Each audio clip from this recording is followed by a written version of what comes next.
Today, we learn how to assemble a slew drive. First step, prepare the materials. This is the slewing ring.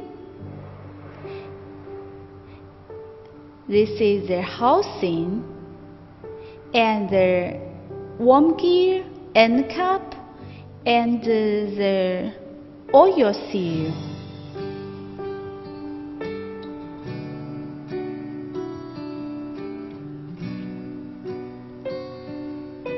The second step, cleaning up the housing.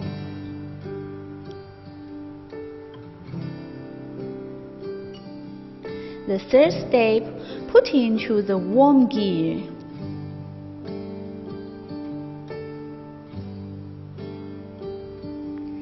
The fourth step, putting into the oil seal and the end cap.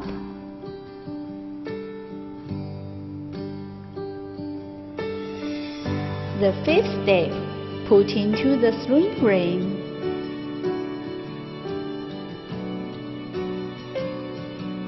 Then we check the clearance of the slew drive. If the clearance is okay, we finish the assembling.